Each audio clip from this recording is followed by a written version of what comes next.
जैसे ही हमें लगता है कि हमने अपने शरीर एवं मन को जान लिया है, इसी समय हमारे शरीर एवं मन में परिवर्तन होने लगता है और इसे फिर हम समझने में लग जाते हैं। यह एक शातिर चोर की तरह होता है। इसे अपने वश में करने के लिए हमें इसके जैसे ही स्थिति में जाकर समझने की आवश्यकता होती है।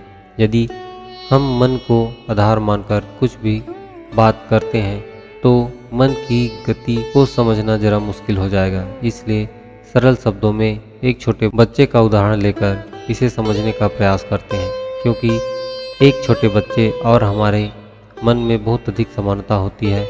बच्चे को हम अपनी आँखों से के सामने खेलते हुए देखते हैं और थोड़ी बहुत उसके स्वभाव को भी समझ पाते हैं, किंतु मन हमारे भीतर होता है और प्रत्येक इंसान यही समझता है यह हमारे पास में है और जब समय मिले तब देख लेंगे, और वह समय कभी आता ही नहीं है। जहाँ जहाँ पर बच्चों का जिक्र हो, आप अपने मन को रखें, और जहाँ पर माता पिता का उल्लेख हो वहाँ पर अपने संरक्षक विचारशील बुद्धि को समझना। ऐसा करने से आप अपने मन की कार्यविधि को समझ पाएंगे और इस मन को अपने इच्छित लाभ के लिए अपने सेवक के रूप में अपना काम करवा सकते हैं, और हमारा मन बिना इधर उधर भटके हमारा काम ईमानदारी से करेगा।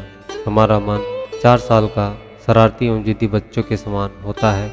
यदि आप उसे बिना कारण बताए किसी कार्य को करने के लिए मना करते हैं तो बच्चे के मन में गुस्सा बढ़ने लगता है और माता पिता के प्रति सम्मान घटता है, और जैसे ही मना करने की बात पेरेंट वहाँ से चले जाते हैं तो वह छोटा बच्चा चोरी चुपके से जाकर इसी कार्य को करने लगता है, क्योंकि हर स्वस्थ बच्चा स्वभाव से चुलबुली प्रवृत्ति का होता है और दिन भर कुछ न कुछ करते रहता है और किसी भी कार्य को 5-10 मिनट से अधिक किसी कार्य को नहीं करता है।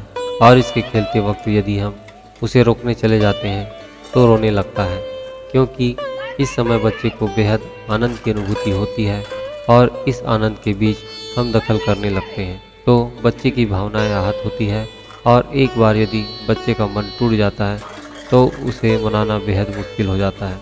कभी कभी ऐसा हो जाता है कि बच्चे के सेहत में असर पड़ता है और पूरे परिवार का जीना मुश्किल हो जाता है, और कोई भी माता पिता यह नहीं चाहते कि उसका बच्चा बीमार हो। इसलिए बच्चे को मनाने का बेहद आसान एवं सरल विधि होती है। आप बच्चों के साथ स्वयं खेलना शुरू कर दें, और जब आपका और आपके बच्चे का मन जुड़ जाए तो फिर उसे बातों ही बातों में फंसाकर उसके मन एवं स्वभाव को बदला जा सकता है, क्योंकि बच्चे मासूम होते हैं और हम उससे बेहतर जानकारी और समझदार होते हैं। और यदि हम बच्चे को खेलने से के पहले ही उसके बारे में कुछ बातें बता दें, जैसे कि इसको कैसे खेलना है और कितना समय तक खेलना है, ऐसे बातें बताकर उससे दूर हो जाना चाहिए और दूर से ही बच्चे को देखना चाहिए। जैसे ही समय सीमा समाप्त होती है, आप अपने बच्चों के पास जाएं और उससे बात करते हुए कहें कि मैंने आपको कहा था,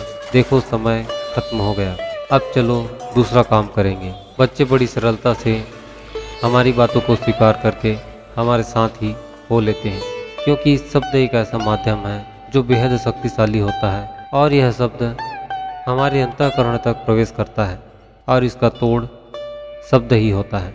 ठीक इसी प्रकार यदि आपका मन किसी कार्य को करने में स्थिर नहीं हो पा रहा है और वह कार्य करना भी जरूरी है, तो आप अपने मन से यह कह सकते हैं, बस थोड़ा सा काम बचा है, उसके बाद आप स्वतंत्र हैं। और जैसे ही यह प्रेम की भाषा अपने मन में दोहराते हैं तो हमारा मन स्वयं ही कुछ समय के लिए सहजता से काम करता है और कुछ समय के बाद फिर हमें बेचैनी महसूस होने लगती है। तो इस समय उस कार्य के विपरीत 2 मिनट के लिए कोई दूसरा काम करें और फिर से अपनी पुरानी स्थिति में लौट आएं। ऐसा करने से हमारे मन की इच्छा भी पूरी हो जाती है और हमारा काम भी आसान हो जाता है। और बच्चा जब किसी खिलौने या खाने की वस्तु के लिए जिद करने लगता है तो बड़ी सावधानी से बच्चे को समझाते हुए, सीधे तौर से मना न करते हुए, बातों को घुमा फिराकर या उस वस्तु से किसी बड़े वस्तु का लालच देकर बच्चे को मनाया जा सकता है।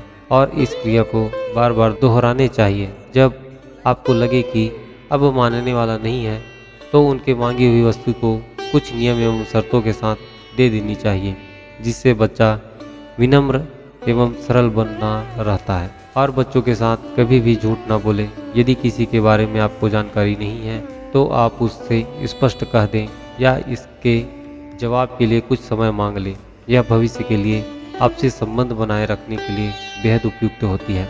इसी प्रकार हम यदि अपने मन की विपरीत कार्य करते रहें किसी मजबूरी या डर के कारण, तो हमारा मन उस कार्य के प्रति इतना नीरसता से भर जाता है कि हमारे द्वारा किए गए कार्य में कई गलतियां होने लगती हैं।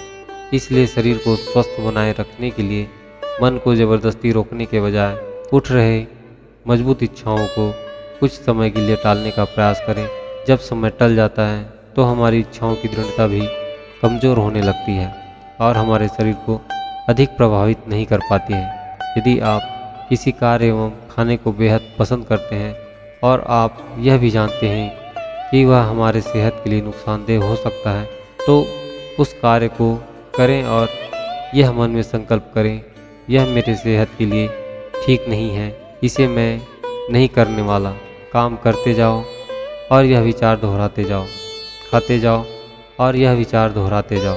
कुछ समय बाद आप पाएंगे पहले जो इच्छा हमारी रोके नहीं रुक सकती थी, अब इच्छा होती है ज़रूर, पर हमें मजबूर नहीं कर पाती है। बस ऐसे ही कुछ प्रयोग हैं जिसे हमारे बेहतर भविष्य के लिए करना चाहिए। जानकारी अच्छी लगे तो इसका अनुसरण करें और आपको इसका अवश्य ही लाभ होगा।